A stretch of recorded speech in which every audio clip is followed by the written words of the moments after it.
This dusty old thing is my launch model PlayStation 3. It got the yellow light of death. It's a shame because this is one of my favorite consoles of all time because it was back when Sony cared about backwards compatibility, allowing for 3 generations of PlayStations in one box. I eventually replaced it with a Generation 2 fat model, which is not as cool because it lacks hardware-based PlayStation 2 emulation. But hey, at least I had software-based emulation and I could go to the PlayStation Store and select from over 300 PlayStation 2 games to download and play, which is a lot more than Sony's current offerings. I think the PlayStation Fat is the best looking model out of all the PS3s released. My only issue with it is that it draws a lot more power than the Slim lines, and it gets really loud when you play for a long time.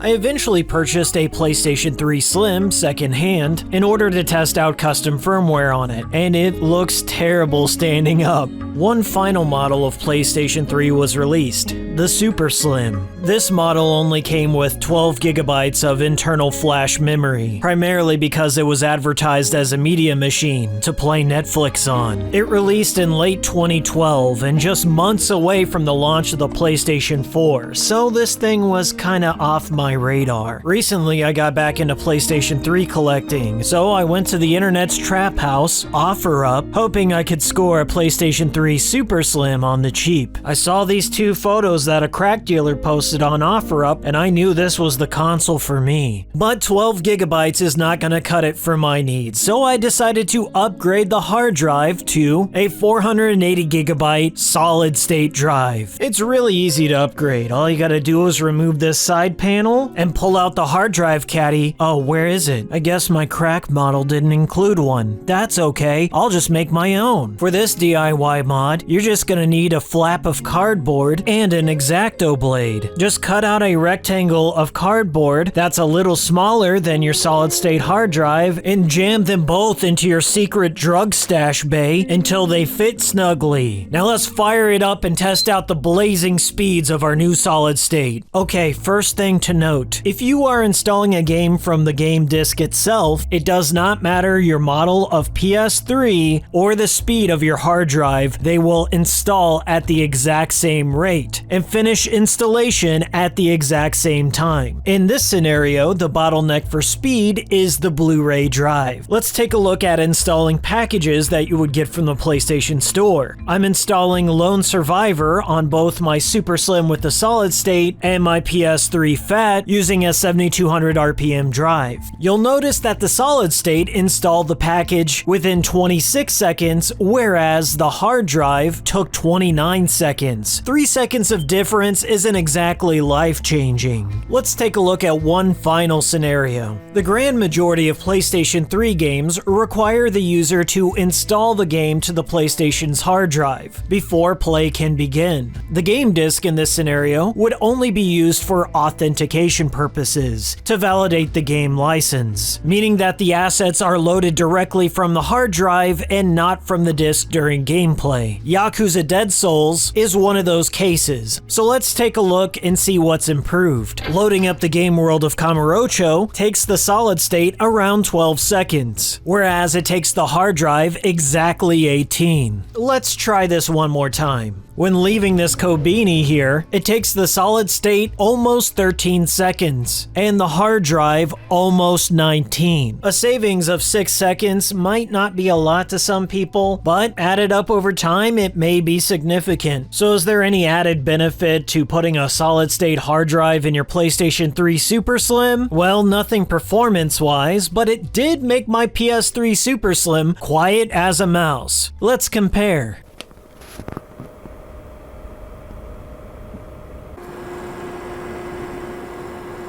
Alright, I can't wait to show off some of these games, and this doesn't look good. If you're looking for PS3 upgrades in 2021, then you should probably start with the controller. This is Sony's DualShock 3 controller, and the worst one they've ever made. Case in point, I'm just gonna set this down and Let's compare it to the DualShock 4. Ah, much better. Good luck trying to find an authentic DualShock 3 because there's now hundreds of clones flooding the market. Thankfully, most of them are easy to spot. Telltale signs are that P3 button in place of the home, but then there are some clever deceptions, like this one I found on eBay that includes the home button. But if you click over to the next image, not only is it missing the home button, but this scammer was so lazy they didn't even bother to Photoshop the controller in the hands. It's just resting on top of the thumbs. In my research, I did find a solution to all of my problems with the DualShock 3 in one fell swoop. In comes the Cronus Max Pro. This little guy allows you to remap the PlayStation 4 controller to the DualShock 3 standard, and even allows for 6-axis controls. You just plug it into your PC, set the output to PS3, and then you can plug it into your PS3, and then you have a couple of options. You can plug in your DualShock 4's charging cable and play it in wired mode, or you can plug in a Bluetooth adapter. I'm using the BT400 by Asus here, and play wirelessly with minimal lag in all the features. This upgrade alone helped my PlayStation 3 feel a bit more welcome in the modern era, and I went back and rediscovered some old favorites with better controls. Alright, without any further interruption, let's celebrate and talk some games.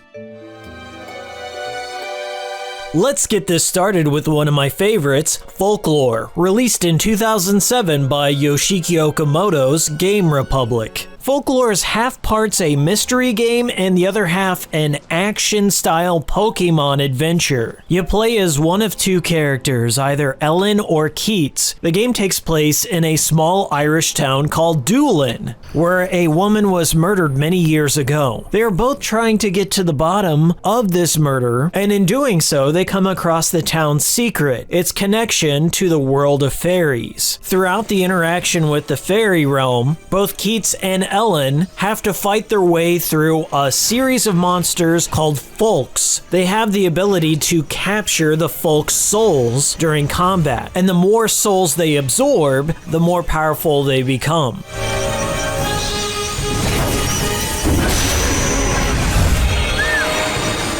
This is one of the few games that requires a 6-axis controller, as it never received a later patch. I really love the art style and atmosphere of Folklore, and as I was playing it for this video, I just wanted to keep playing it. It's a fairly long game with 2-player campaigns to go through if you want the true ending. It might be a hard game to track down because it did not get a digital release. It's quite sought after, so if you come across a copy, you better get it while you can. And if this game looks interesting to you, then check out my video on the subject.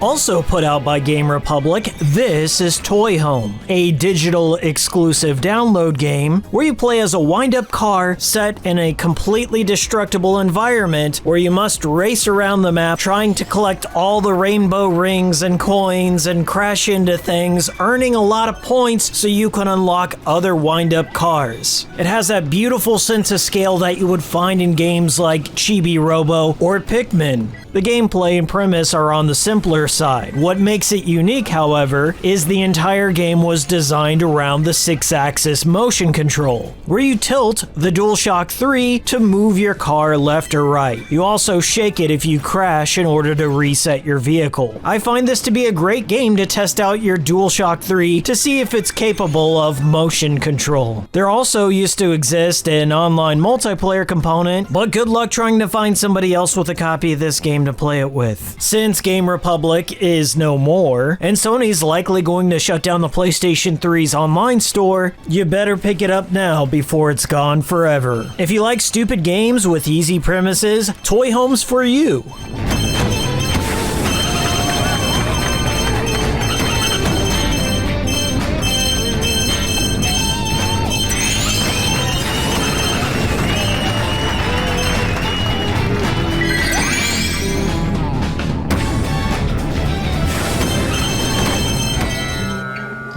The Last Guy This is The Last Guy, another classic brought to you by Japan Studio. Unfortunately for the West, it is a digital-only title. However, there is a physical Asia English version that contains English subtitles, but you'll have to import it. The premise of The Last Guy is quite simple. You are the aforementioned last guy, and you must save the citizens from the zombies that will munch their brains. You do this by walking by buildings and other structures where people are hiding. They'll then join your party. Your goal is to gather as many people as possible and take them back to the safety zone without touching any of the zombies or monsters that occupy the map. You get more points for building a longer line and dropping it off at the safety zone. The game becomes a wonderful game of Snake where you try and bob and weave your giant line of people through the city without touching the zombies. This game has a fantastic sense of humor and a unique sense of challenge. Oddly enough, this game reminded me of a mini game you could find within Work Time Fun, where you gather all these protesters together, and wouldn't you know it,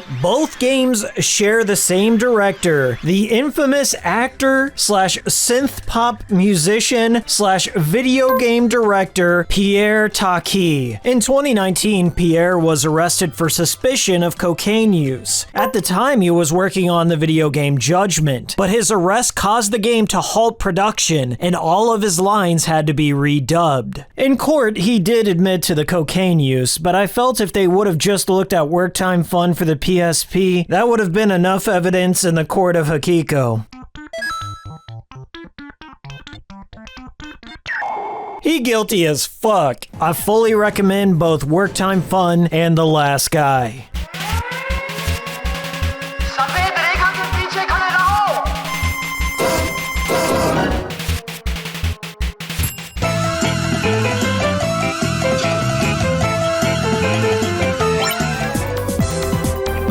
This is Darkstalkers Resurrection, which also did appear on the Xbox 360. Darkstalkers is essentially a supernatural slash horror fighting game where you take beautifully animated monsters and pit them up against each other. It's like a Halloween version of Street Fighter. Darkstalkers Resurrection stood as a test for this franchise, as Capcom was going to measure its success in determining whether or not they would develop a new entry in this franchise. Although it was a top seller on the digital marketplace, it still wasn't commercially successful enough for Capcom to continue on this franchise. The game is cheap, the servers are still active, and it's free to play online. I fully recommend it.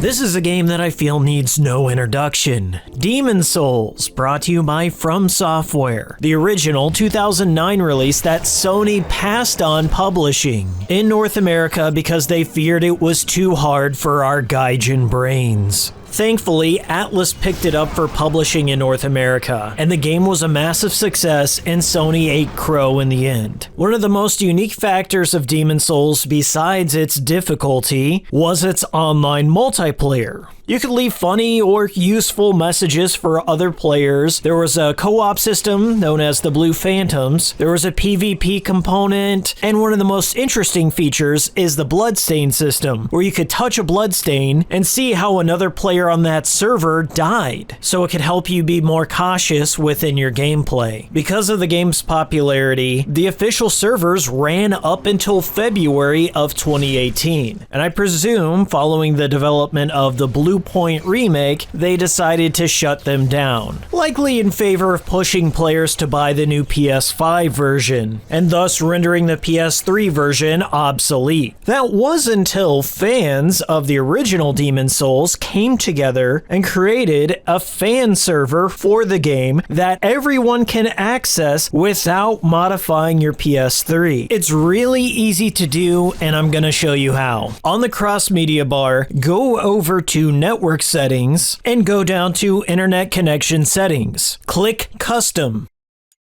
Choose wired or wireless depending on what you have. Choose Auto Detect, Automatic for your IP configuration, Do not set for DHCP, and here's the most important step. You're going to set a custom DNS connection. Click Manual. Then, on Primary DNS, enter the following address: 142.93.245.186. You can leave the secondary DNS alone. Then all you gotta do is keep tapping right until you end up at this screen. You'll do a quick internet connection test, and if everything says success, then you're good to go. It blew my mind finding out it was possible for fans to create custom servers for you to play in. If you want more information about the status of the fan server, or if you're interested in supporting it, I'll leave a link to a good resource down below. Sony doesn't want you to know this, but like most all the games on the PS3, it does not require a PlayStation Plus account to play. The PS3 is one of the last free consoles that allows for free online matchmaking, and God knows how long that's going to last. Either way, the game's really cheap and easy to find, and even if you already have the remake, I still recommend going back and trying out the original. It still holds up.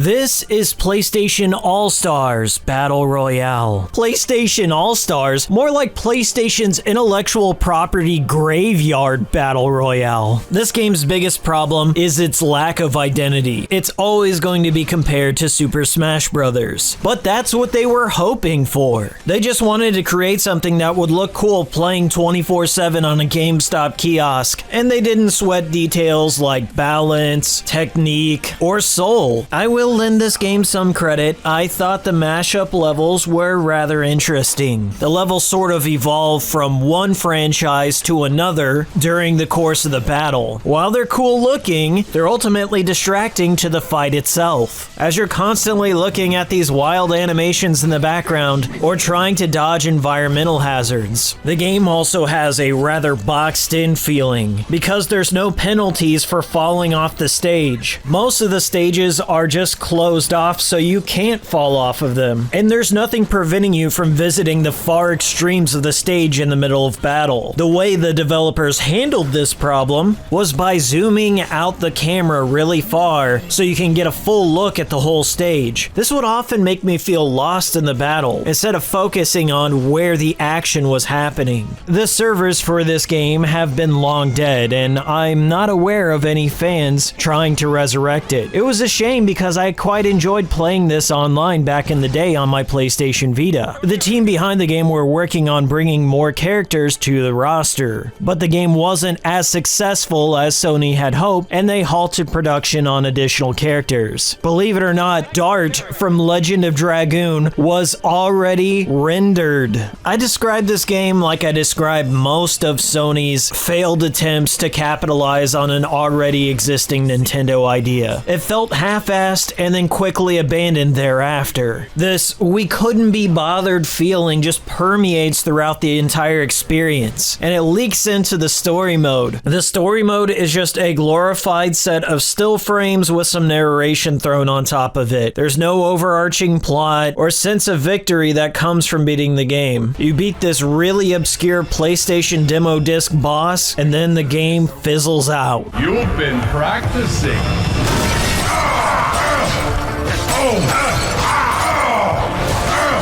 Victory! How could this happen? None have beaten me until now. I wouldn't call this a terrible game by any means, but it depresses me every time I play it. Like, if Sony had actually cared about their legacy at all, not only would we have an amazing Smash Bros. Rival on our hands, but perhaps it could have brought some of these franchises back to life. I recommend this game because it's cheap and we'll probably never see anything like this again coming from Sony. I mean, can you think of any current mascots that they still have that would be equivalent to a Nintendo character to feature in another Smash Brothers style game? You gonna put Knack in? Astrobot? I don't know. There's a storm coming in, and it's good to know who your friends are. I said I'm here alone.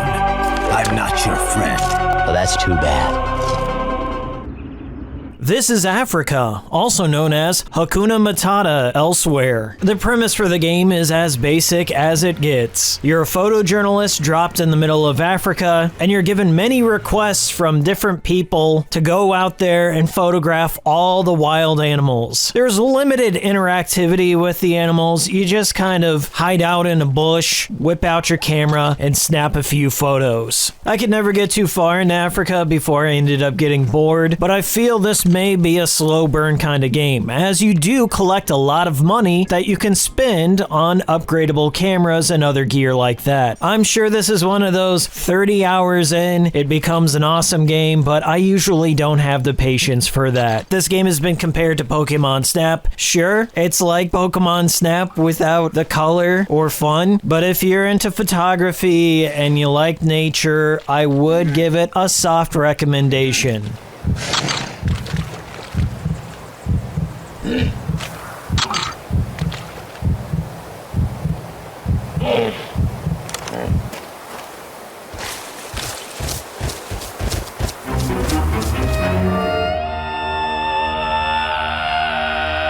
This is Siren Blood Curse, released in 2008 by Silent Hill and Gravity Rush creator Keiichiro Toyama. This is a full-on remake of the original Forbidden Siren game, which I'm not a big fan of. Thankfully, they went back to the drawing board and made so many great improvements that I'm willing to state that Siren Blood Curse is one of the best survival horror games that you can get on the PlayStation 3. The game takes place in 2007 in a remote mountain village in Japan, and you follow a whole host of different characters. You're constantly jumping between storylines and protagonists. It's a tried and true third-person survival horror brought to you by one of the godfathers of the genre.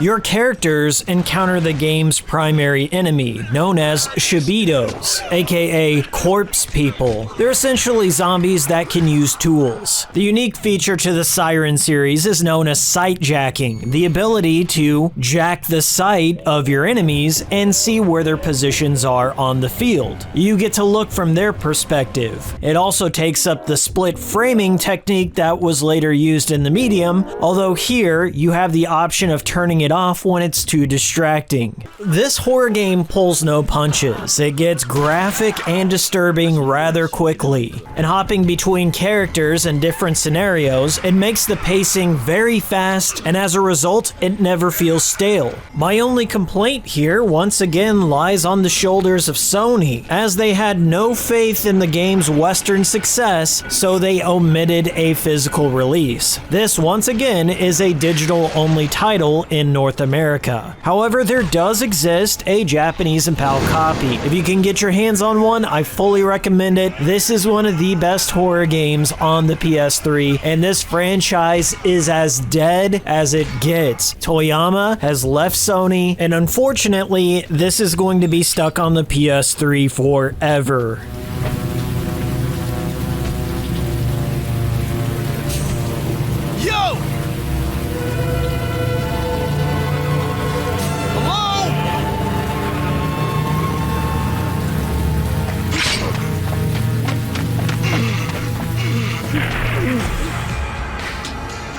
This is Yakuza Dead Souls. It was and still is an exclusive to the PlayStation 3, and I wouldn't mind if it stayed that way.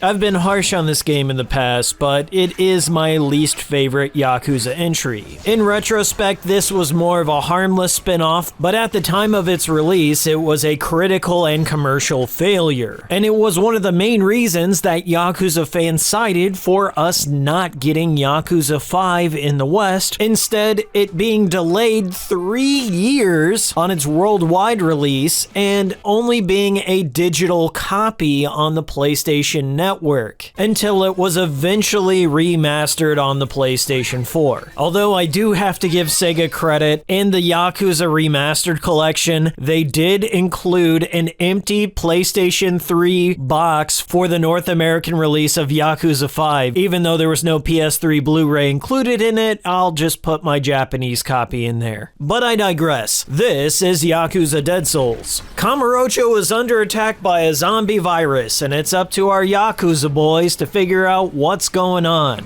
The Japan Ground Self-Defense Force has set up a quarantine zone within the city. The boys have to go in, shoot a bunch of zombies, and rescue survivors, and then unlock different parts of the city. That's about it. I just think third-person shooting mechanics are antithetical to the whole Yakuza experience. But if you're dead set on playing every Yakuza entry, this isn't terrible, it's just as standard as they come. And in some places, unoriginal. There are special infected that roam the city, and a lot of them mirror those found within Left 4 Dead, and if you've played that game, they'll be quite blatant.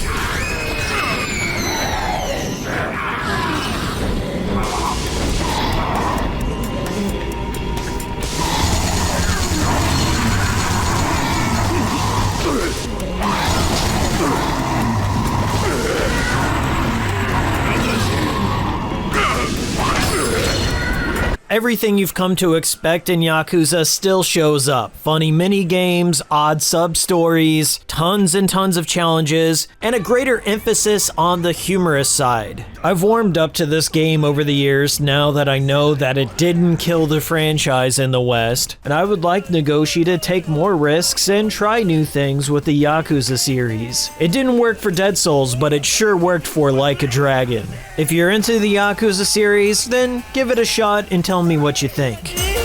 Go, go, go!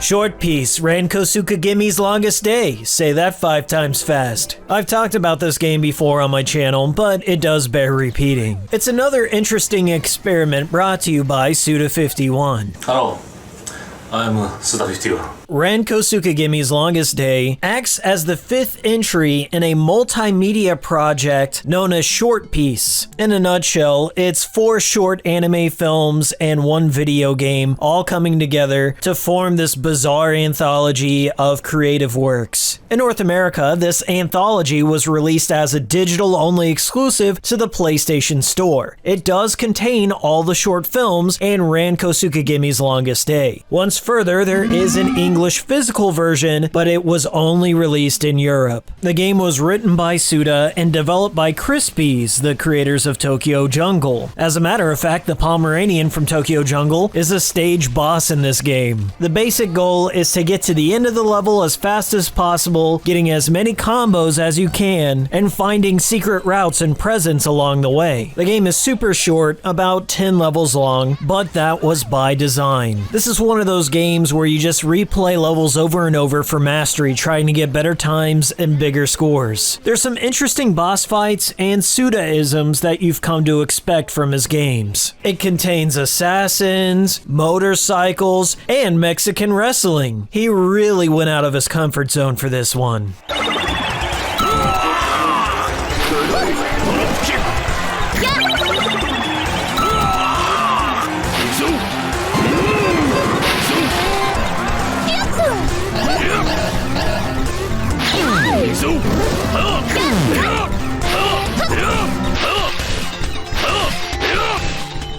This is Tokyo Jungle, and it's my absolute favorite PlayStation 3 game. Published by Japan Studio and developed by Crispies, Tokyo Jungle takes place in an era where mankind is extinct and the wildlife roam the city streets. The tagline for Tokyo Jungle is survival of the fittest. You get to choose one of 80 different types of animals, either a carnivore or an herbivore. If you're a carnivore, you roam the streets looking for other stray animals, you sneak up on them, kill them, and then eat their corpses corpse for their delicious calories. Beneath the silly exterior, Tokyo Jungle is an incredibly complex RPG. The time is always ticking in Tokyo, and your animal is growing hungrier and older by the minute. You have to be constantly on the move, looking for food. And the more you eat, the more your animal levels up. And the more it levels up, it can attract a higher quality mate. You can then breed your animal to produce a new generation. The next generation has higher quality stats, and each member of that animal pack acts as an extra life, as well as a gang member. The environment is constantly changing. Sometimes an area you occupy will have abundant food or no food at all. There's a lot of animals to fight, cool equipment to attach to your animal. Look at this, I put Badman on this kangaroo's back. Did I also mention the game includes a robust story mode, and it's kind of disturbing and not half bad?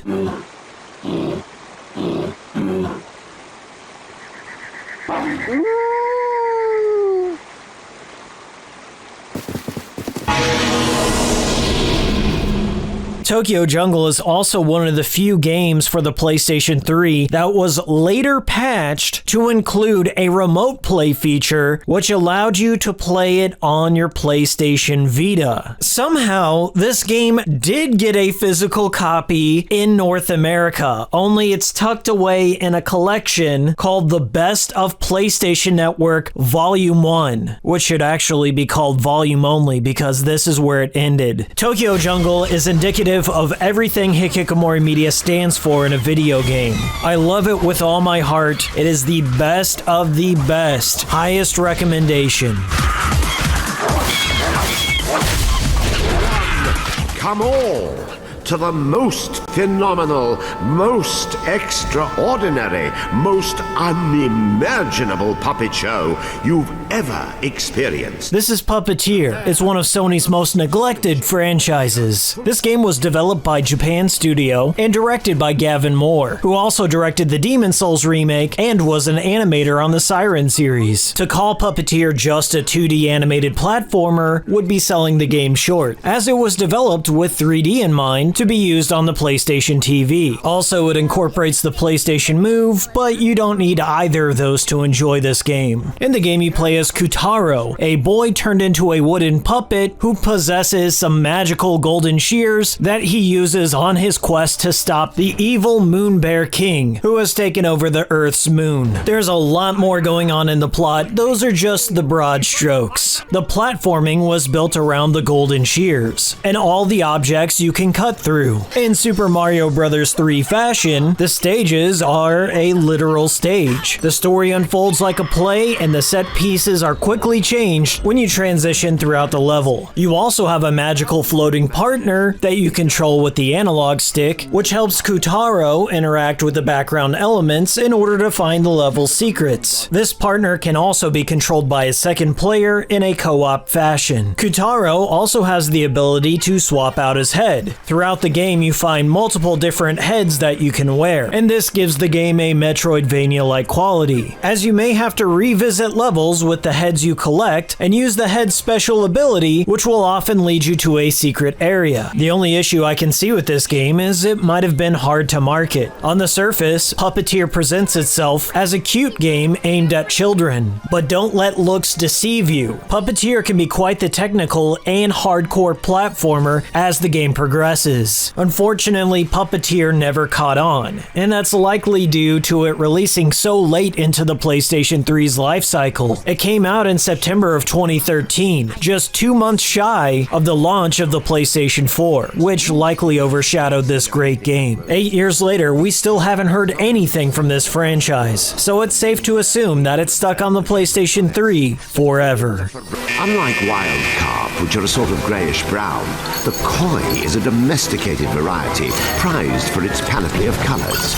Right now, Kutaro is hitching a ride on a Yamabuki Gold. But I'm personally much fonder of the tri-coloured Sankei. Something about those sublimely balanced splotches of red and black upon that fishy white canvas.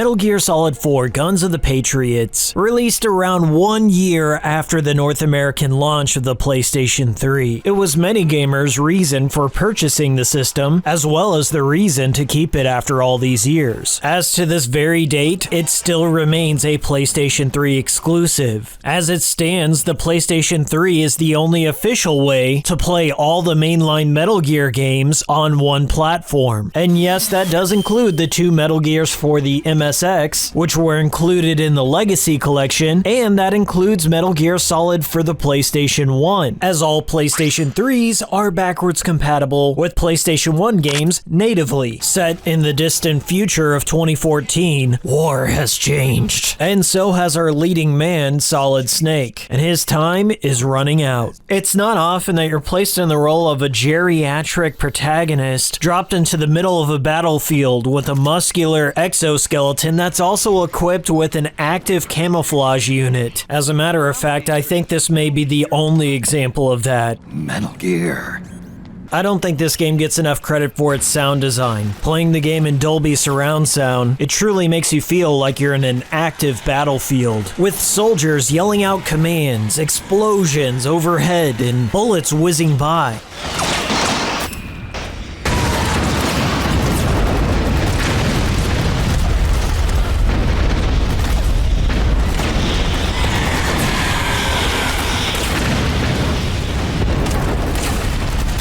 It's a far cry from the silent infiltration that you might have been used to in the previous games.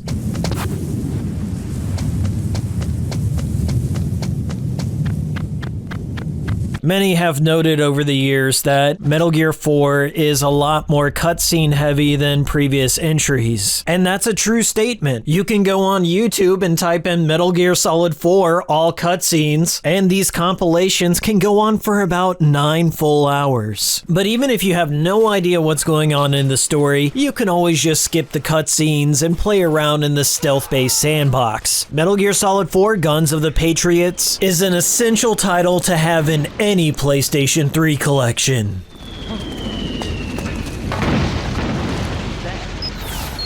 What's going on?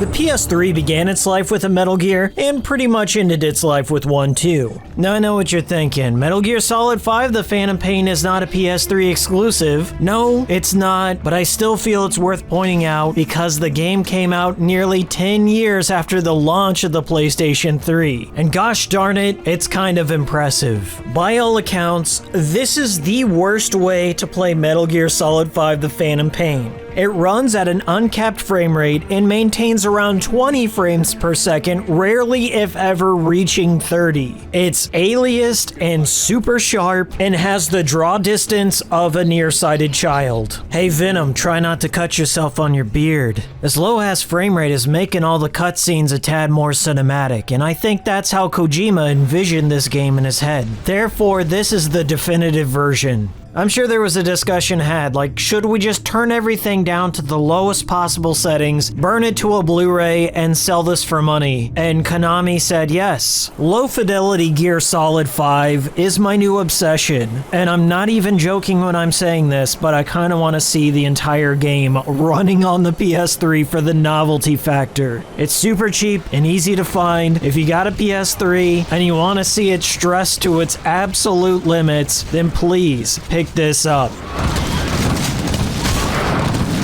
You get him? We shook him off. Fire!